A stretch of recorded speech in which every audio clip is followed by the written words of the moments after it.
Alright, hey, back with another DDR video. This is like my fourth or fifth video about 2004, but this is the last video I'll talk about just wrapping the year up.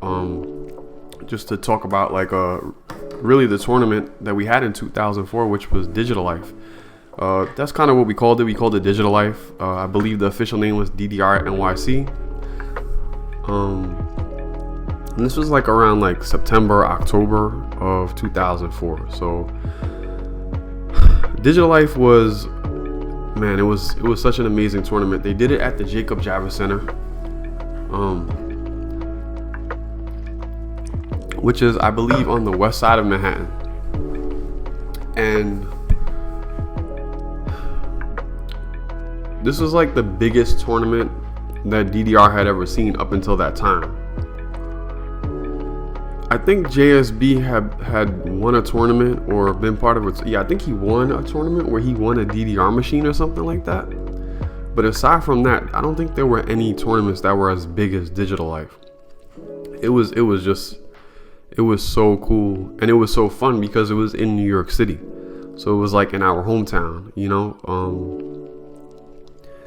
I think the cash prize for there was a.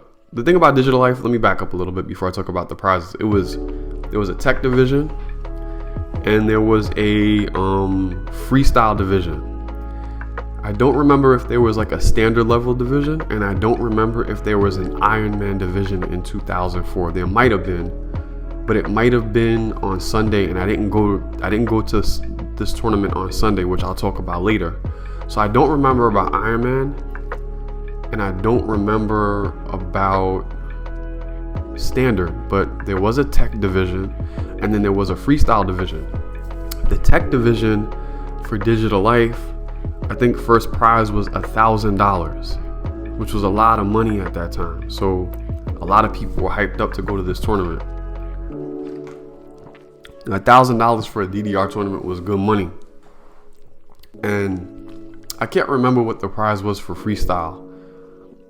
It was either $500 or $1,000, I think, but it was still a big deal.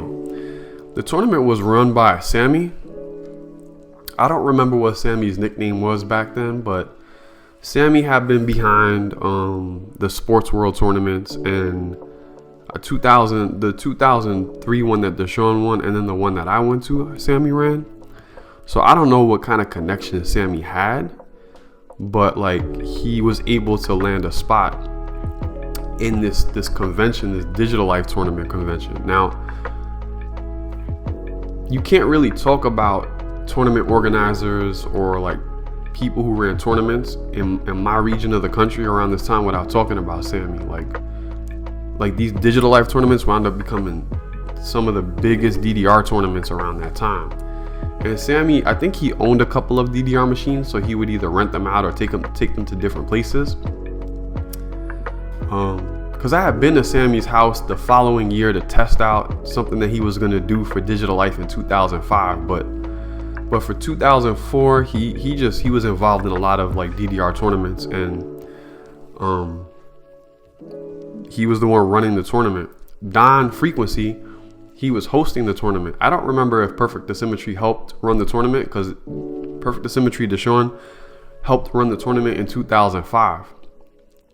But at least Don Frequency, he was hosting the tournament. Like he was the announcer, and he was helping run the tournament. But Sammy really put in a lot of work and made this tournament like. It was like it was like the best DDR tournament that we had at the time for any DDR tournament anywhere, really. So there was definitely tech, there was definitely freestyle. Now I just want to talk about freestyle real quick and just like mention that like freestyle was on the decline in 2004, but because this tournament was so big, it really brought like people out the woodworks. And there were a lot of freestylers in my region of the country. And I know that like freestylers have their own DDR history, not just in New York or the Northeast, but just really in general. And I don't really know that story because I wouldn't technically consider myself a freestyler. But, you know, man, I don't even want to talk up too much about it because I would probably do the history of DDR Freestyle a disservice. But I could just tell you, like in my region of the country, not just for Digital Life, but just in general, we had people like you had JimTheFly. He was from New Jersey, and he was like an old school DDR player. I think a lot of the old school Broadway City people know JimTheFly. So he would come out to tournaments and freestyle, and JimTheFly is interesting. Like he's one of the reasons why I started getting into cubing, like Rubik's cubes, because like that's kind of what I do on my free time now. I'm a speed cuber.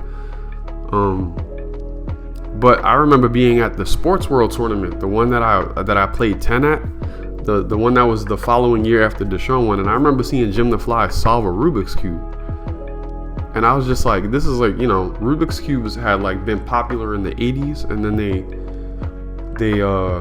they kind of went away, and then I saw him solve one, and I forgot who was with me. Somebody was with me, and both of us were just like, yo, like we should get one, and we should try to get into it. So because of JimTheFly, I bought a Rubik's cube like the following week and taught myself how to solve it.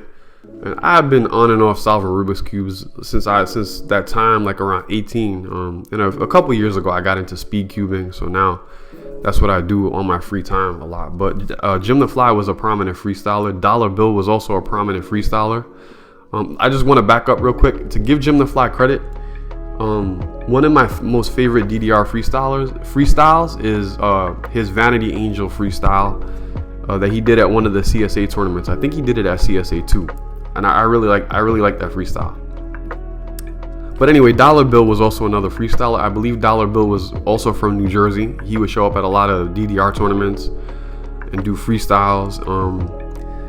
You had Jing, who was in DDPD, but he also did his own thing. And Jing was one of the people who was like a really good dancer. Like he was into popping and locking, and he really knew how to dance. So when he would do a freestyle, it looked like a dancing routine.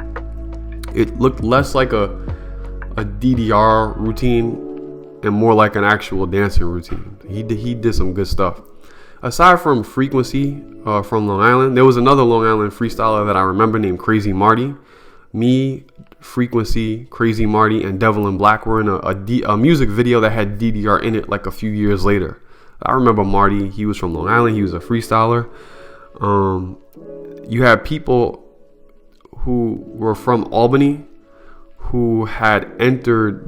There were people from Albany who entered the freestyle division of the DDR NYC Digital Life tournament in 2004, which I'll talk about a little bit later. But so Albany had freestylers too. From Connecticut, there was a guy named Jiffy who was a freestyler. From Connecticut, they also had Nugget. Nugget was a very prominent freestyler around that time. I don't remember if Nugget entered 2004 Digital Life. And I'm probably going to say that a few times during this video because somebody recorded a lot of footage from Digital Life in 2004. And whoever recorded it, like, God bless them, man, because that's really the only footage that we got. And on the flip side of it, it was like incomplete footage, and that's not really to judge whoever recorded it. Maybe they didn't upload everything, but like there's a lot of footage missing. So I don't remember everybody who entered freestyle. I don't remember everybody who entered tech, and it might be more than one person because it might have been DollarBill who recorded a lot of the Digital Life footage because some of the stuff is on his channel. I don't know if he was the one who recorded it or he just got the videos, but it could have been more than one person who recorded a lot of the stuff at Digital Life. So yeah, anyway, we had Nugget. He was around a lot of the freestyle tournaments. Even Sora, Paula, who was an NYDS DDR player, she would enter freestyle tournaments. 123 Kid was he was an okay freestyler. He won the CSA 1 freestyle division for Paranoia Evolution. So like he was there. Like I don't know if I would say that he was like really involved, but he was a freestyler. And then you had Devil in Black.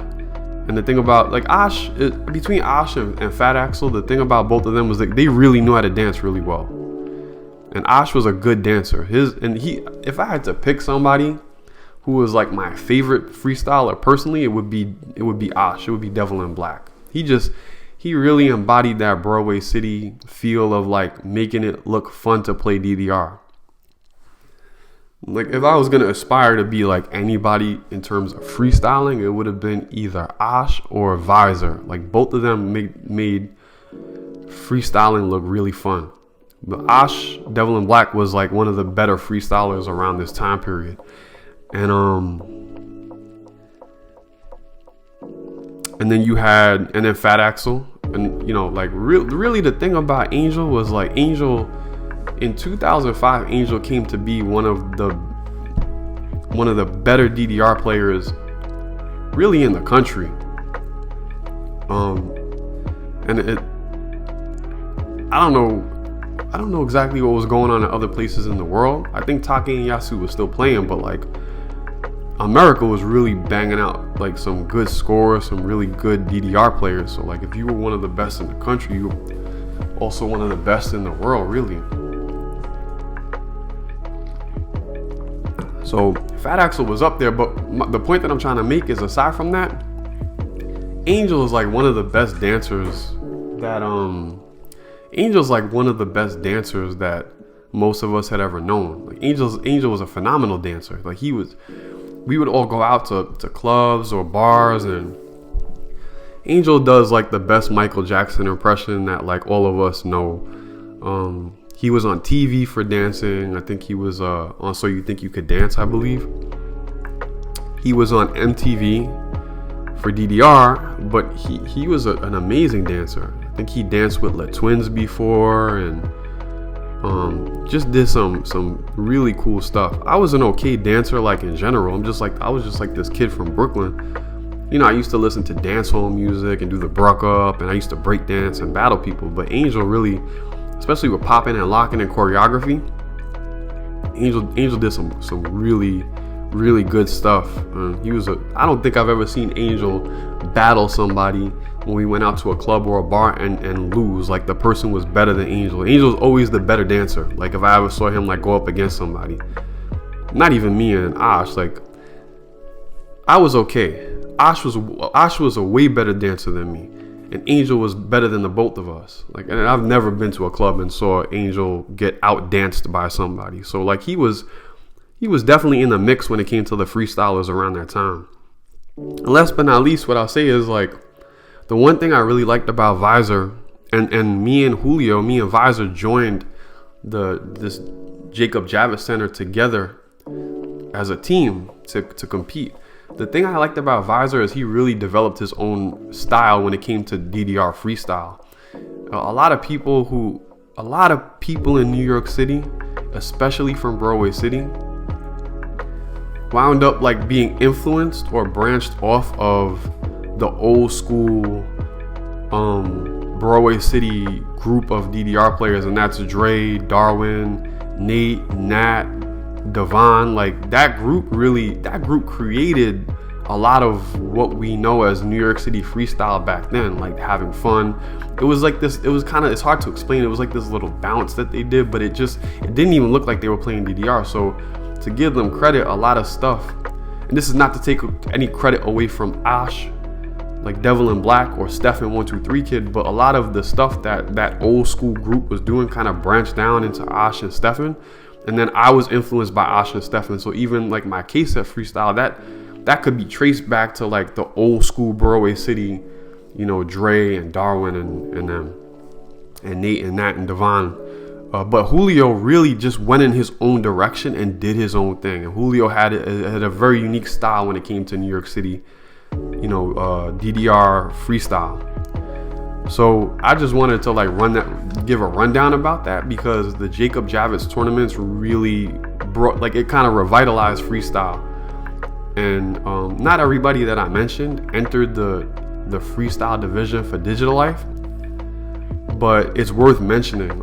We also had a freestyler even back in the day, like 2002, 2003. We had a freestyler named Nobody Jen, and I believe she was in JDS. And if she wasn't in JDS, she was definitely in Tactile.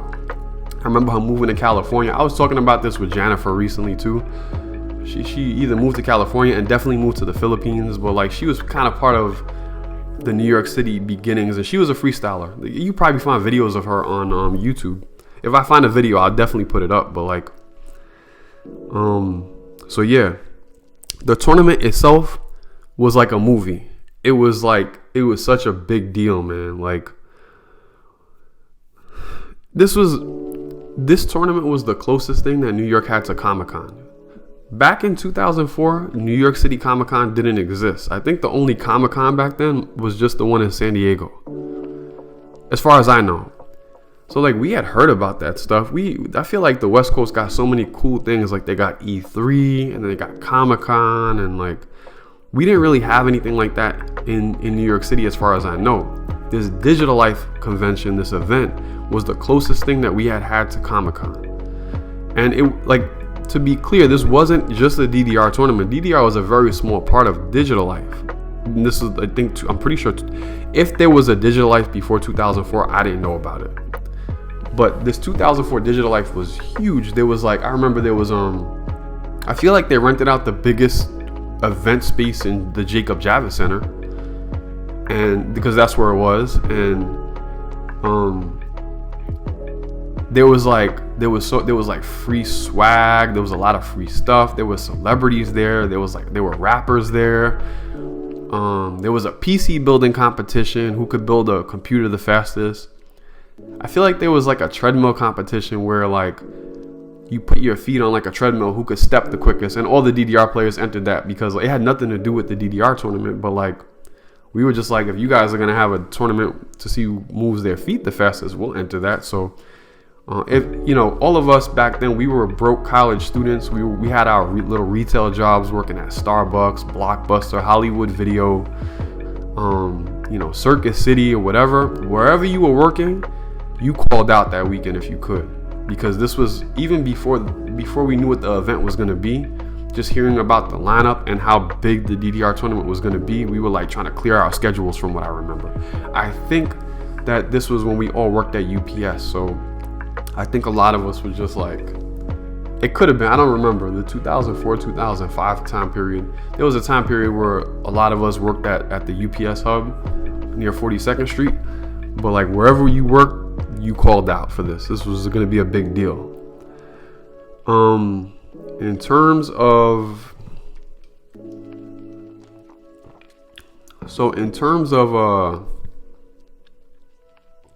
like the overview of the competition, who was coming to this tournament, first and foremost, I think it was a big deal that Pickles, the DDR player from Canada, was going to be at this tournament. I don't remember where Pickles was around this time in terms of his progression, but he had already been known as like a really good DDR player. He had a bunch of AAAs. He was 1x no bar, but I don't think that he was this 1x no bar for the same reason that New York was. I don't think it was like an ego thing or like anything like that. I just think that I don't know why he was 1x, but I think he said that he just preferred to play without the bar. From what I remember I think I had a conversation with him about this, or maybe somebody told me that. But so he was 1x no bar, and he was one of the best players in the world. I think some people would say that he was really good, so he was going to be there. Adam Aw from California was going to be there, and he was playing with JSB, so he was going to be at this tournament. He's from Cali.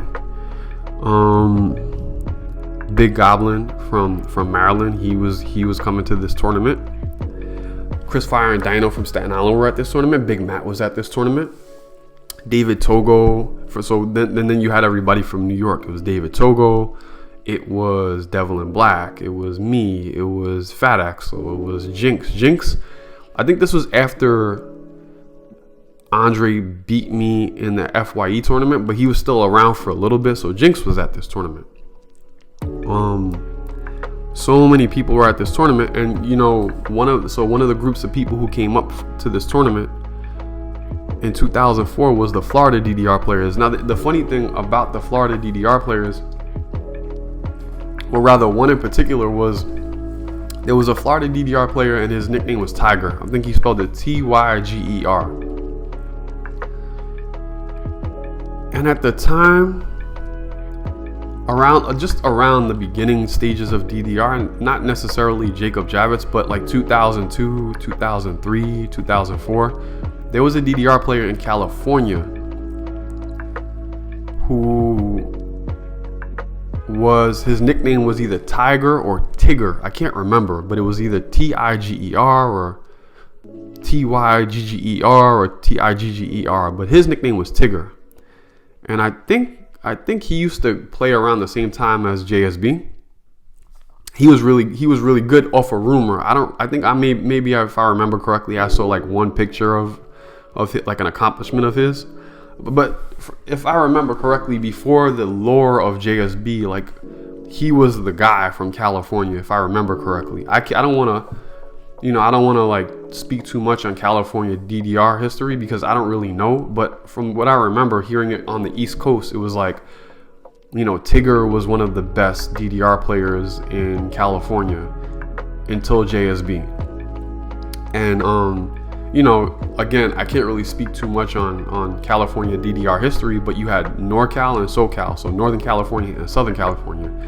And from what I know, not just DDR, like there's always rivalry between NorCal and SoCal, whether you're talking about like gang history, video games, fighting games, DDR, anything is always, I think there's always like a bit of a competition between the two. So I don't know where Tigger was from and I don't know where JSB was from, but there was a guy from California and I think his nickname was Tigger. So when this guy Tiger from Florida was coming up, I think that a lot of us just assumed either it was the same person or we just assumed he was good because he had the same nickname. And the guy from Florida, Tiger, was pretty good. He was like one of the better Florida DDR players. He was also a freestyler. He definitely entered the freestyle division, but he like, I think his nickname kind of confused me or confused us. We thought he was like the same guy. He moved from California to Florida or whatever, but it was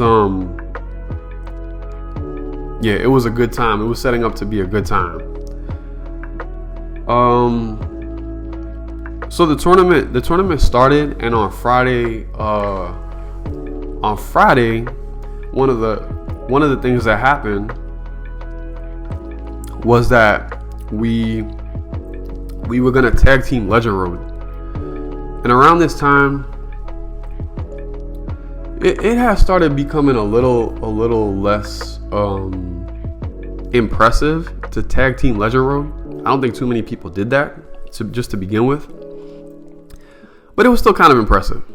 It was still kind of impressive. At any given point in time, half the good players that were at this tournament could have passed Legend Road by themselves, like Big Goblin, Pickles, Big Matt, Chris Fire, Dino, like you name it, like these people could have passed it on their own. Me, Fat Axel, Jinx, Reflex. And by the way, Reflex was coming to this tournament too, and Reflex was a really good DDR player. He was one of the better players during this time, which we came to find out, which I'll talk about later. Not that we didn't know that, but but any of us could have passed Legend Road by ourselves. We already had most of us passed and upped our scores on Legend Road by ourselves. But we were gonna tag team it for the tournament for this Digital Life as an exhibition. This was like the 2004 Digital Life exhibition. I don't remember how we worked it out, if it was with Sammy or Dom, but we were gonna tag team Legend Road, so we did. I don't remember how it split out, and I'll put it up. I'll put up the video. Well, like parts of the video, but like it was me. Let's see if I remember this correctly. It was me, Fat Axel, Reflex, Jinx, and Devil in Black. And if I'm forgetting anybody, I'll look at this video after I do this. I'll look at that video after I save this video. If I'm forgetting anybody, I'm sorry, but like I think that's what it was. It was me, Fat Axel, Reflex, Jinx, and Devil in Black. So we split the 5 songs, and it was fun. Like we were having a good time. Me and Fat Axel had tag team Legend Road like earlier in the year and in the end of 2003 a few times, like when it was still more challenging, just to help ourselves get better at Legend Road. And you know, we made it through. I think the couple things were memorable about this. One of them being, I haven't watched the video in a while, and the video is a little fuzzy even when it came out, but I remember seeing that video, and I think I got all marvelouses on that last run. I think I AAA'd the second half of the Legend of Max, because that's the part that I got. So I think I AAA'd my portion of the Legend of Max, but I think I got all marvelouses on that last difficult run. I'll watch the video again. I might be wrong, but I did really good on that part. I remember getting off the pad and getting hyped because I think I had AAA'd and I got all marvelouses on like the end of it. And when I say all marvelouses, there weren't. It was a little bit more cumbersome to get marvelouses or something along those lines. But not only did you see the marvelouses flashing, but like I think that when you stepped on the arrows, the stationary arrows and the moving arrows flashed white instead of yellow. So they flashed white for marvelous instead of perfect. But I was pretty excited about that. The last song was PSMO, you know, in Legend Road, and me and Fedak split it up. And I don't remember, like I said in one of my previous videos, I wasn't too big on, like, for an exhibition, if the pads were given out, I wasn't gonna make a big deal about it. But I don't remember if it was the pads or like I had just missed a few arrows. I don't think there was anything wrong with the pads. I think that when Fedak gave it to me, maybe he missed a couple already, or I missed a couple. But I went into the final run of PSMO with no battery left. So I think, like, a lot of people watching and then the person recording the video, like for the one video that's up, I don't think that they thought I was gonna pass this. Going into the last run, I had no more battery. But I was PSMO. Like, that's what I did. That's what I lived. That's what I, like, aside from the Vanity ruler edit that I played and the edits that I played, I was like locked into this song, and I knew I had no more battery lives. So I was gonna full combo this. That was it. It wasn't uncommon back then, even if people were good at PSMO, to get like a good or a great or even a miss or a boo on the last run of PSMO. You could see people with a score of like 13 greats and like a good 12 greats and a miss on PSMO. So I went into that last run and it made it that much more epic. I'm glad that it wound up that way. So I went into the last run with no battery. I did the whole thing, didn't miss any arrows. Like, and I wasn't even nervous. I was just like, this is what I'm doing. This is what I'm doing. And at the end of the song, you could hear, if you look at the video, you can hear Fat Axel and Devil in Black tell me to fail it because I had no more battery. So they were like, fail it, fail it, fail it. So on the last jump, I just lifted my foot up and failed on purpose because it was like the last jump. It was easy. I had made it to the end of the song. So I lifted my foot up and I failed it just to make it epic. But everybody, like, nobody would consider that a fail. Like, people would just be like, you know, people knew what I did. Like, it was epic. The last thing I'll say about the video was, this was right before YouTube came out. I don't know when YouTube came out, but this was one of the first video. I was told that this was one of the first videos that hit 1 million views on YouTube, and it was one of the first videos that was featured on the front page of YouTube back when I guess YouTube's front page was more static and it wasn't as dynamic. So it was featured on the front page of YouTube. It hit 1 million views. So that, to me, and it wasn't on my channel, it was whoever recorded the video or whoever put it up first. But I always thought that was really cool. That's like when I tell people about me playing DDR and my accolades, I always list that as one of the things. Like, I was in a video with a bunch of my friends that you know was featured on the front page of YouTube, and it hit 1 million views like in the beginning days of YouTube when that was still hard. So I always thought that was really cool. That was Friday, I believe. I believe that was Friday. That was like the first day of Digital Life. But whenever that was an exhibition. So like I said, you know, Pickles was there. What we were gonna do was, like, after the first day of the tournament or whatever, we were gonna hang out. And I want to say that he just had never played In the Groove before, from what I remember. And because we had it In the Groove at Port Authority, which Port Authority in Manhattan wasn't that far away from where the Digital Life tournament was in the Jacob Javits Center. It's like a 15-20 minute walk. So I think he had never played in the Groove before, and he wanted to play. So we were gonna take him to Port Authority after the first day of the tournament.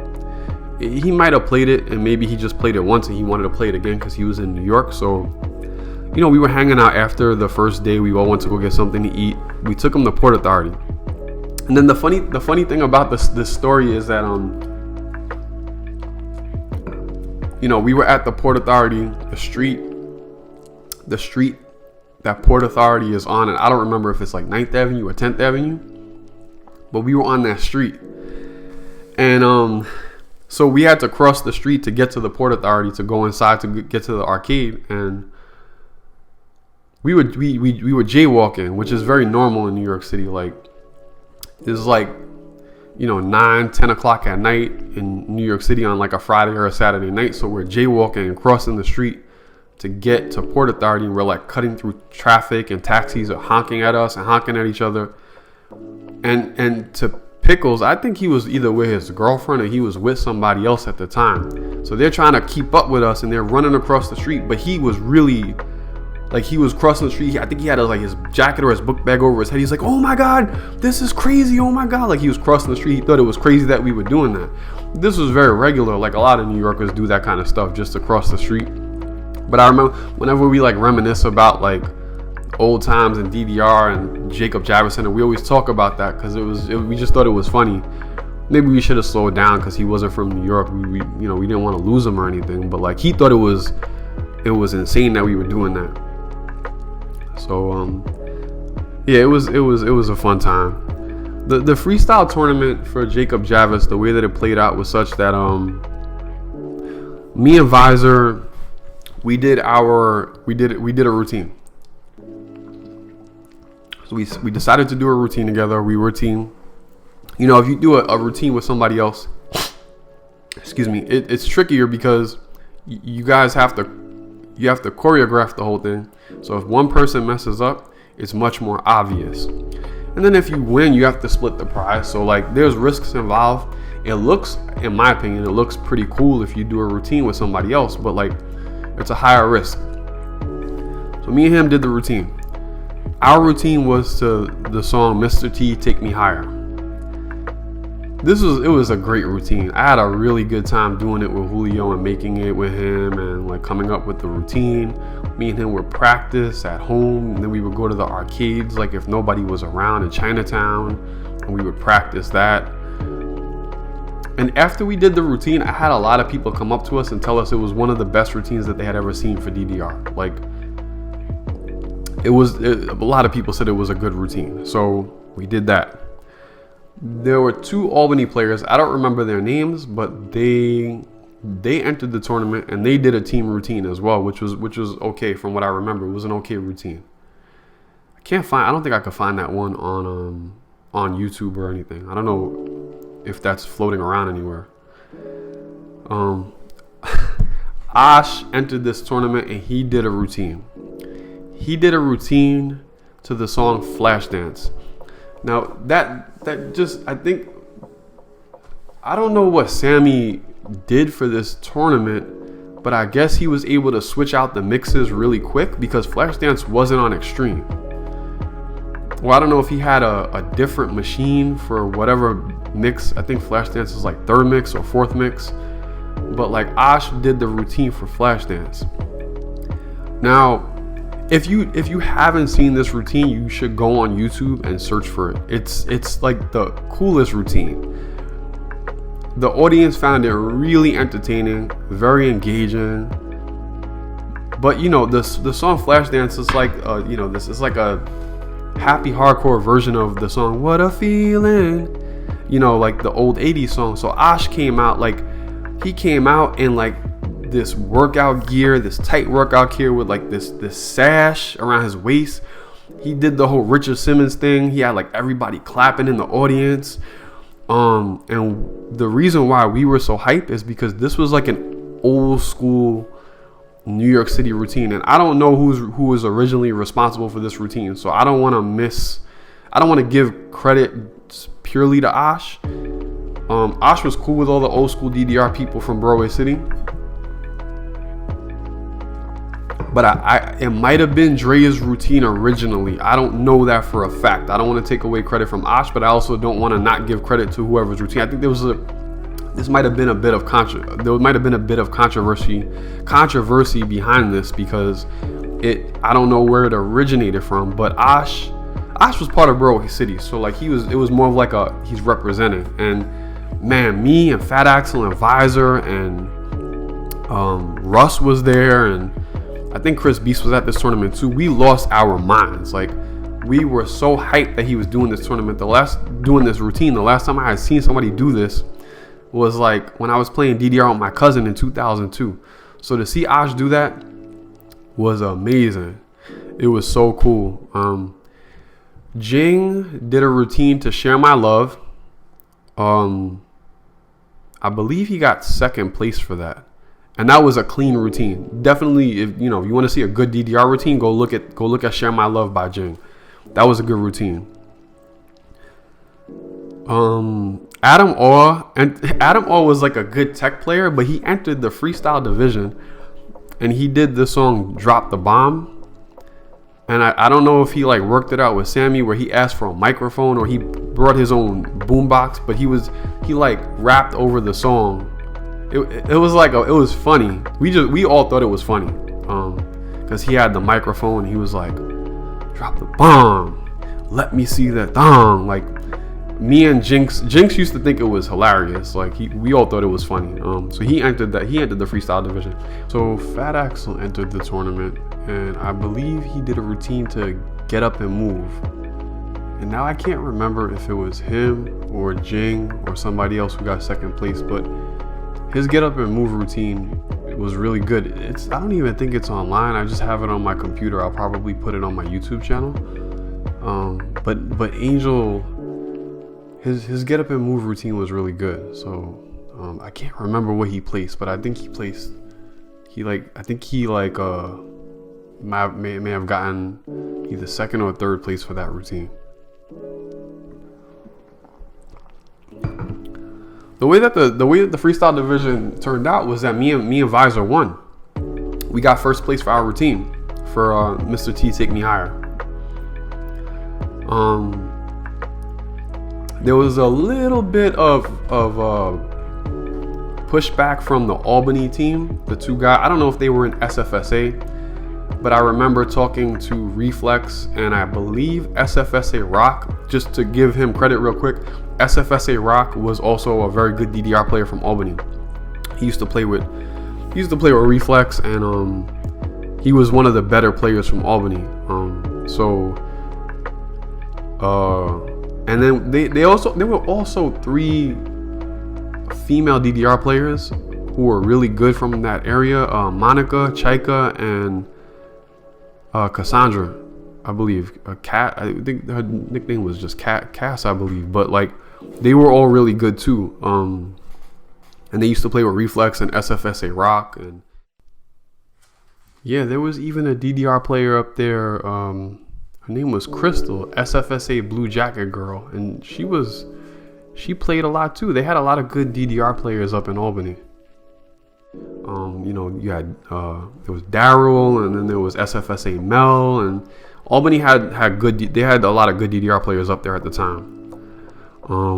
But the 2 people, and I don't remember their nicknames, but I think they were kind of mad that they didn't win. Like, I think that it was one of them joints where when they found out, they stormed off the stage, and like I think they made a post on DDR Freak.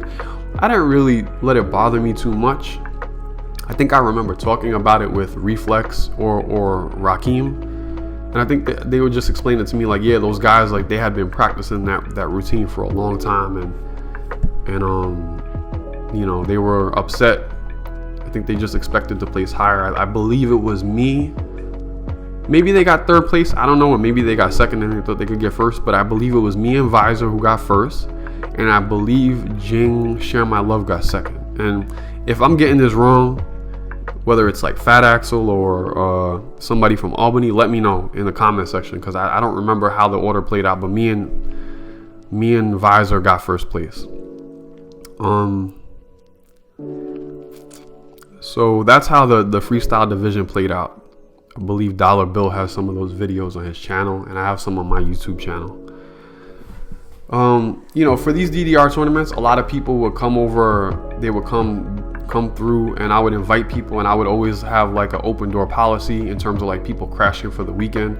For this tournament, Reflex crashed at my house for the weekend, at least from Saturday into Sunday night. So he was there. There were a few other people who crashed. I don't remember exactly who, but I was always like that. Like if people were coming from out of state, I would let people come through.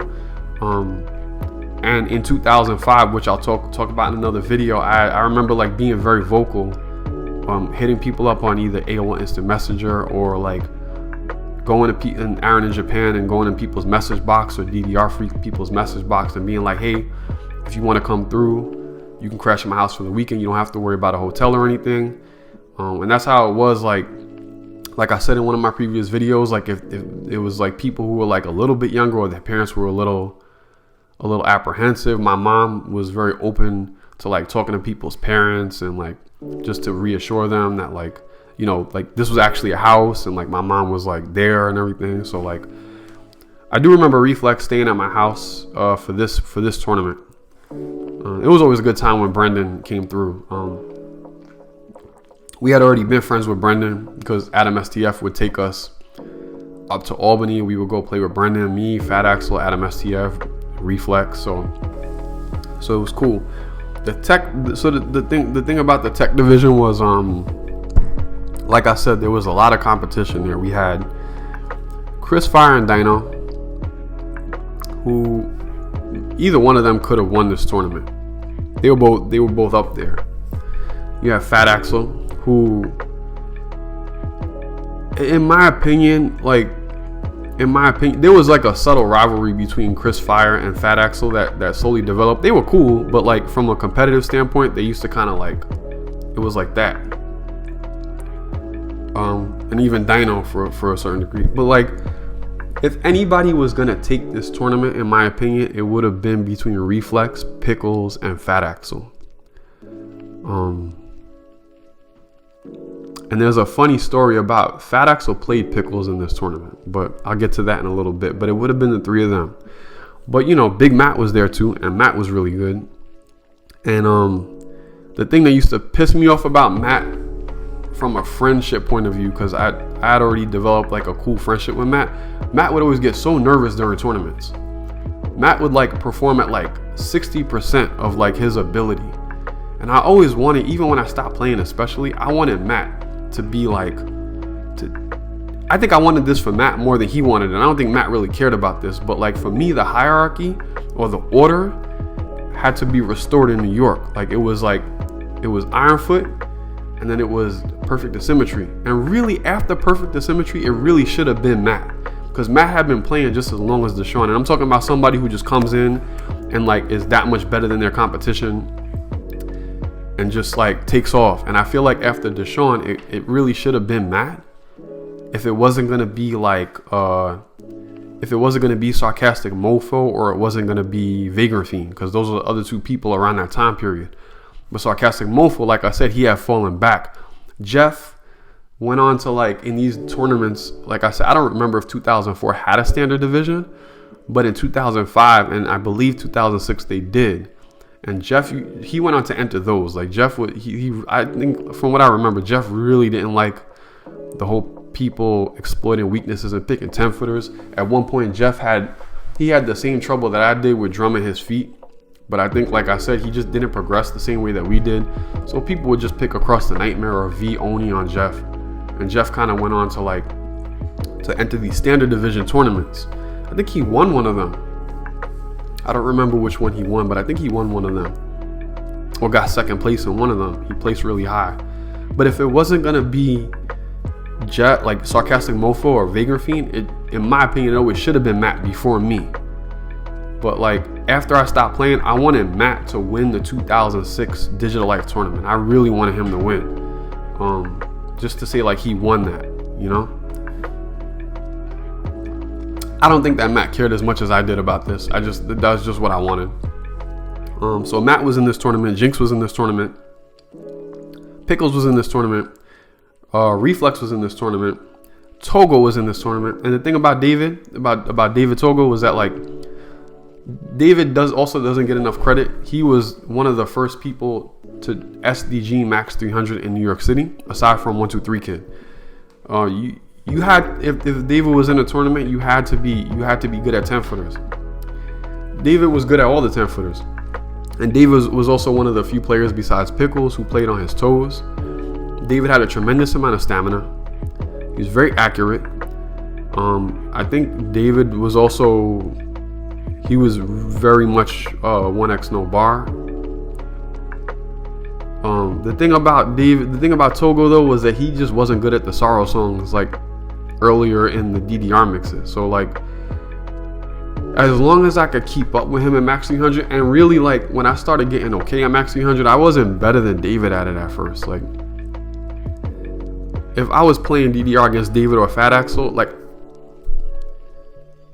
it had to be like, I couldn't just pick a 10 footer on them. Maybe PSMO because I had like kind of like jumped ahead of everybody because of how much I played it, but.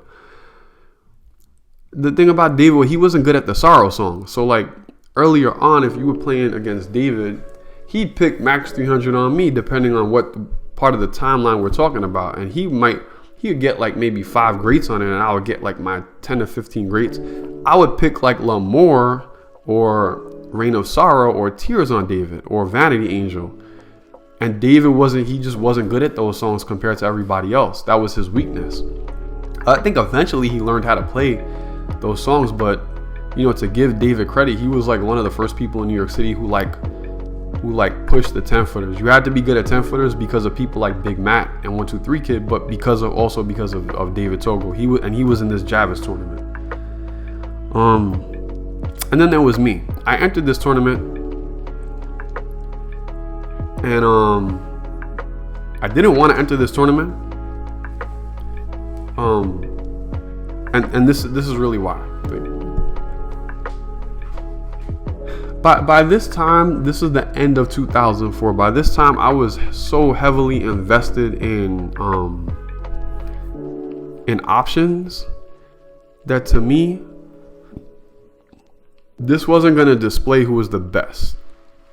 Now that's from my perspective. That's my point of view. I don't know that Sammy was making this tournament to figure out who was the best DDR player. I think he may have done it for a variety of reasons, for the love of the DDR community, or maybe to make some money, like to cash in a little bit of a profit, or maybe to push his brand or his business, arcade business, or whatever the case may be. The rules, I don't remember the rules. I don't think they were 2 out of 3. But it was like, I think it was just regular songs. And from what I remember, the third song was a predetermined song on shuffle. Mostly like a 7-footer or an 8-footer. I think the song for the grand finals might have been like a 10-footer on shuffle. But I don't think options were mandatory. I don't think you had to match people's options. And it's not that I held it against Sammy or Frequency or anybody running the tournament, but this wasn't gonna display who was the best. I didn't want to go to that tournament and lose to somebody off of one perfect. To me, that was like butterfly effect shit. Like, you could play the same exact set against somebody and they could pick the Legend of Max, and I can pick like, I don't know, like Across the Nightmare or Max Unlimited, and the third song could be like Paranoid Survivor on shuffle, and then they beat me by like 3 perfects. We could play the whole set again, and like my bladder could be in a different position, and I could have beaten them. Not only did I not want to lose by a perfect, I didn't want to win by a perfect, because like that didn't really say anything.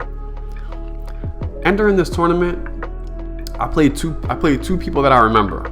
I don't remember everybody I played, but I did play 2 people. I played Big Matt and I played Big Goblin.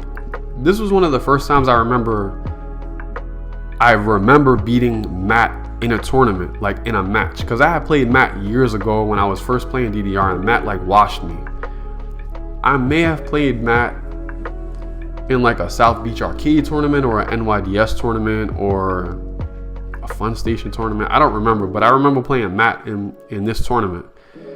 I think he picked Burning Heat on me because of my adrenaline. I remember getting hype, and like I think he beat me. We both did pretty bad on Burning Heat, because my best on Burning Heat at that time was 3 greats. I don't know what his best on it was, but I think it was probably good, because he probably thought he could pick it on me. But we both got like 30 something greats, because Burning Heat was like that. Like it was just like, it was hard to be consistent in Burning Heat. It was hard to be consistent in Burning Heat. But I think that video is on YouTube, and we both did pretty bad on it. But I remember getting hyped, like, you trying to beat me? What? So I remember like picking PSMO and ramping myself up and playing PSMO. I don't remember what the third song was.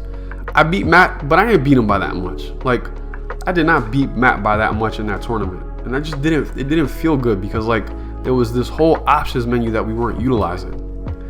And I played Big Goblin, and the same thing kind of happened. I don't remember what we played. I think it might have been The Legend of Max, might have been one of the songs.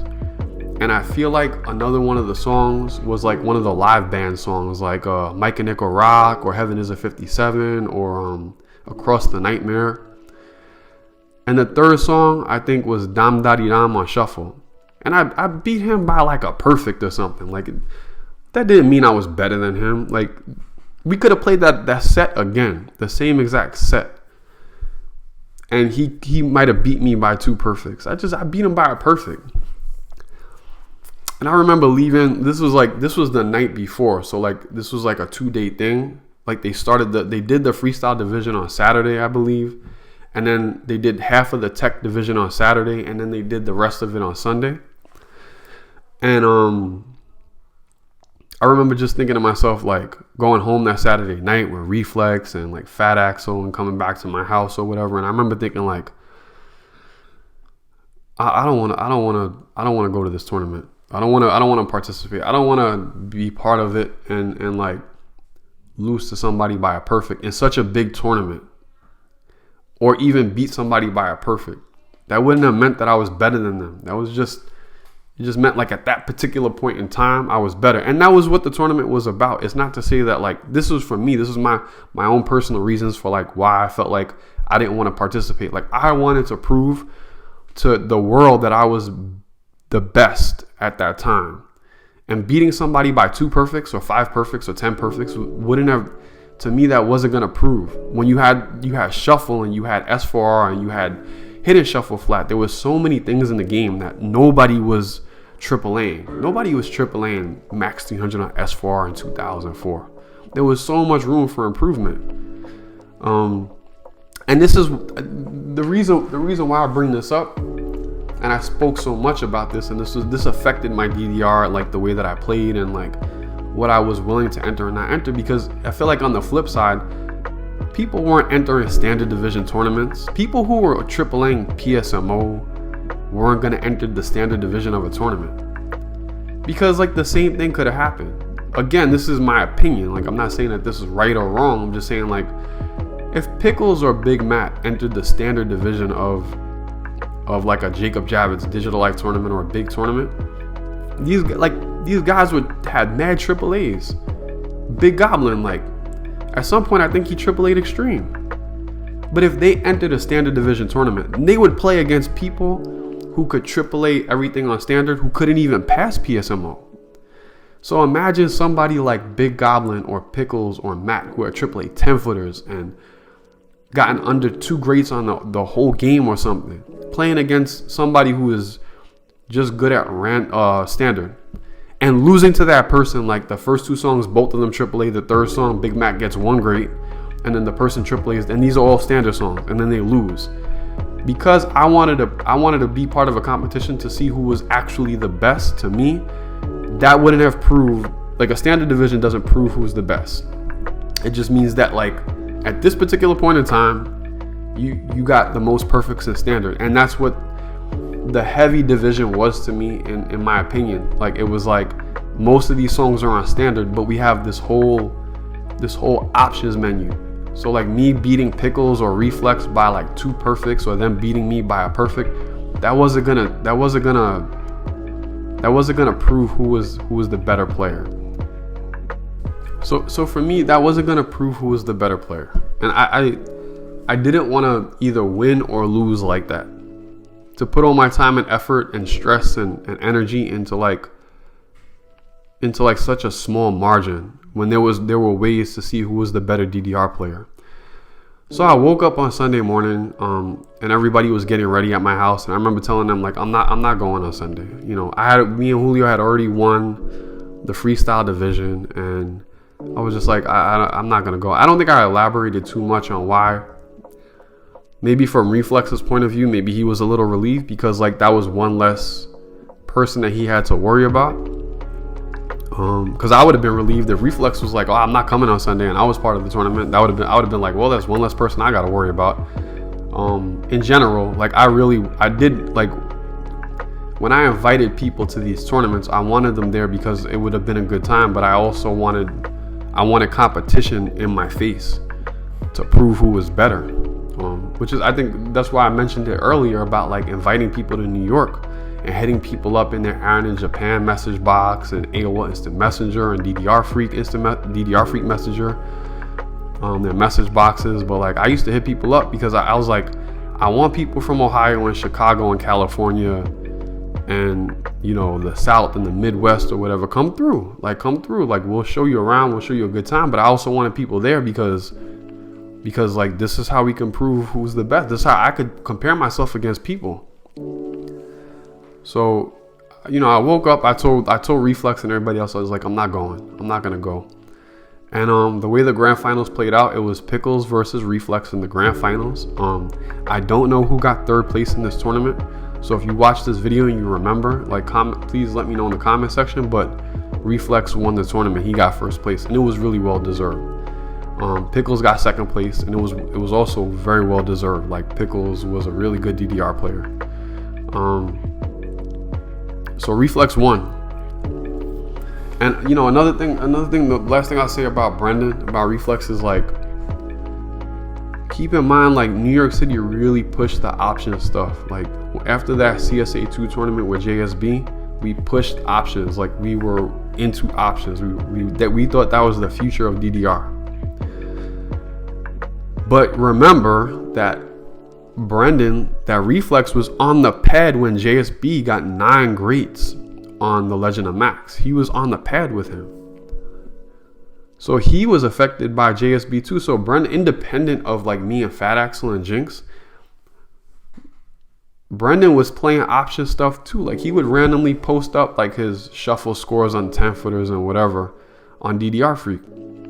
Because to make the connection, JSB getting the 9 greats on LOM wasn't because of options.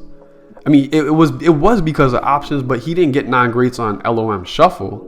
But he was just so good because of all the option stuff he played. And that was like the conversations that I had with him. And I think Reflex used to chat with him too. You know, we would chat with him, and then me and Reflex would talk about like what we spoke about him, like what did he say about like the technique or like how you get better or whatever. So I think that Brendan was as good as he was because he had also been affected by like JSB coming through and like coming to the CSA 2 tournament. So, you know, all the credit goes to Brendan for like winning that tournament. You know, at this time, like, and he had a lot of AAAs too. Brendan used to AAA stuff too. Brendan was more of like, he didn't play 1x no bar. He was like, he played with the bar, he played with speed. But he could play without the bar, and he was pretty good.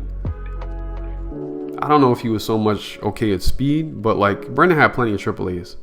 He could go against all the guys that were like doing all AAAs and stuff. Like that was nothing for him. It was like he knew, like he also used to play options because like those AAAs, like he was doing that already. So like in my eyes, Brendan was one of the best players in the world at that time, as well as Fat Axel, like because of how good he was. The last thing I'll say about this tournament that was really funny was the reason why like Fat Axel, he wasn't like Matt, but he did get nervous sometimes at tournaments. Like if I played him, I would, right before the match, I would like fart on the pad and pick Xenon on him, and it would like fuck him up. You know, and like that was like my competitive edge against him, like just dumb shit like that. But Fat Axel was really good, and he went up against Pickles. I want to say, so they played PSMO, and I want to say that Pickles picked it on him, but like to Fat Axel, that wasn't necessarily a big deal. It was really like him getting in his own head in 2004. So I watched the match play out.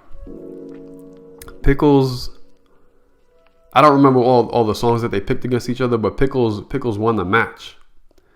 But after they got off the pad, Fat Axel told me that like they were playing, and they got up to like one of the slowdowns on PSMO, and at the time I remember watching up until the last twisty runs. Fat Axel was, I believe he was winning in terms of like getting more perfects. Like if you look at the score on the bottom, you can kind of tell who was winning. And then at the end twist, like Fat Axel lost the lead, and he essentially lost the whole match. And he said that like him and Pickles were playing, and they got up to the slow part, and Pickles kind of like leaned in and said with like a soft voice, "You're doing a good job, keep it up." And it like threw Fat Axel off, and it messed him up, and that's like why he kind of lost PSMO and lost the match. That's not to say that Pickles would have lost if he didn't say that. That's what I remember him getting off the pad, and you'd be like, yo, he just like leaned in and he was like, "You're doing a good job, keep it up." And it like threw me off, and it messed me up in the end. And like me and Angel when we reminisce, we talk about that time, and I always found that funny. So that was the Jacob Javits tournament, the Digital Life tournament in a nutshell. We had a great time. I don't know if I'm forgetting anything. That was like a memorable 3-day weekend.